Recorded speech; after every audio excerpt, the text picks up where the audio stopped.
Today we have a bit of a triple threat kind of build going on here, where it's essentially the exact same ability and class and even mods setup, but we alternate what exotic we're using.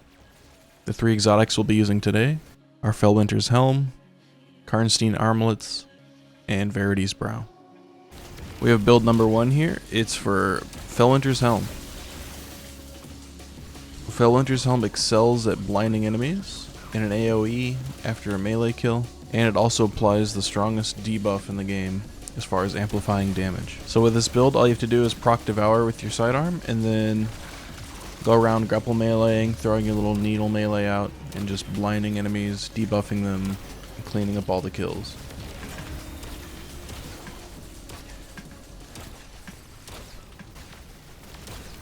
Build number 2 is like a nice summer breeze.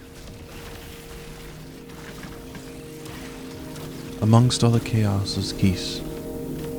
On this build we're using Karnstein armlets. After a melee kill, you proc Restoration and Cure.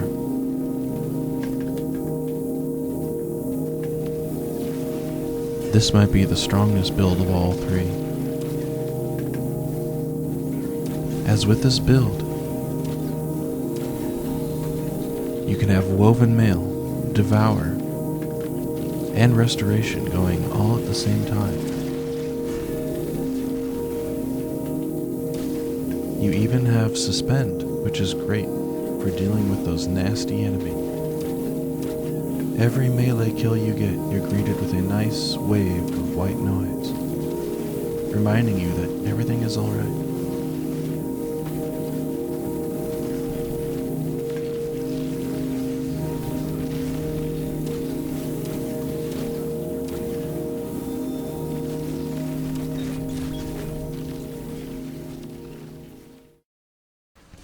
Now with build 3, this build utilizes Verity's Brow, which has the ability called Death Throws. Now going forward, it's important to know that with any mention of grenade damage or grenades, it goes towards your grapple melee as well. Weapon funnel blows with a damage type matching your subclass energy grant Death Throws, which provides a grenade damage bonus and grants you grenade energy.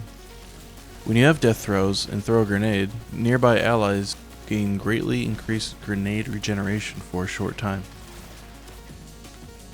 So this one plays a little bit differently than the other two. With this build, you're going to focus on proccing Devour and then swapping off of your sidearm and using a strand primary to keep the kills going. So long as you keep getting kills, you'll keep refreshing Devour. And each kill you get with your strand weapon will add a stack of Death Throws, up to 5 stacks, where each stack grants 20% increased damage for your grenades. After you hit 5 stacks, your grapple melee will hit like a truck. So with this build, just proc Devour and run around with your strand primary and grapple melee over and over and over and over and over and over. So you might be saying, well, that's fine and dandy, but when do I use which one? Build number 1 is a good just general use. Great for helping out your team.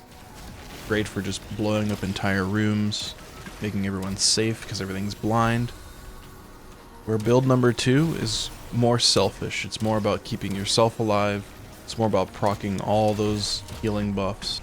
And you'll do a little bit less damage because you won't have that debuff. Whereas build number 3 is all about getting in there, building Death Throws, and bursting down high health targets, while simultaneously giving your teammates grenade regen.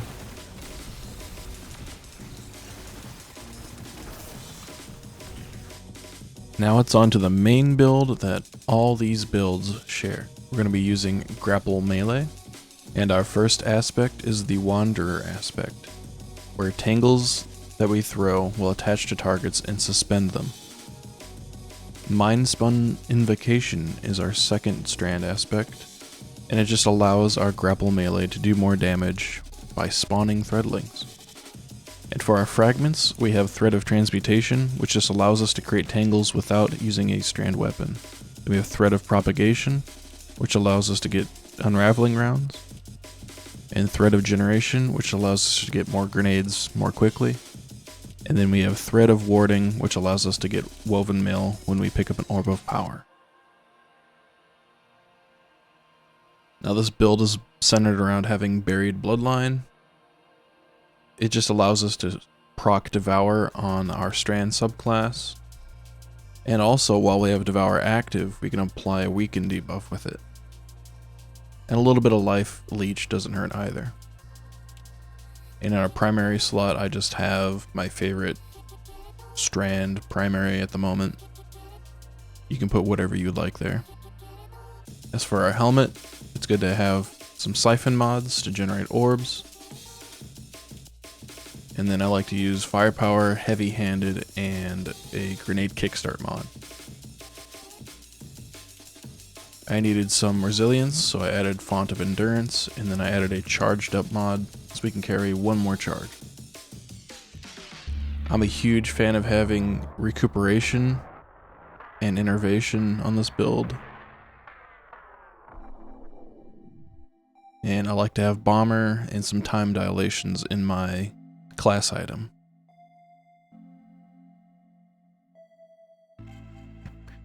And those are all the ingredients you need to fire off any of these 3 builds yourself.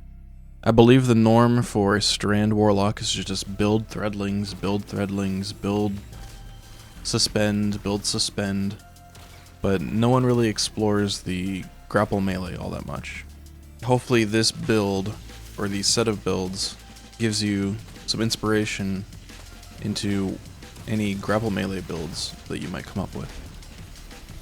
I have a lot more fun personally flying around with a grapple than I do suspending or spawning Threadlings, and maybe you're the same way. So I hope you enjoyed this video. Anyways, have a good day.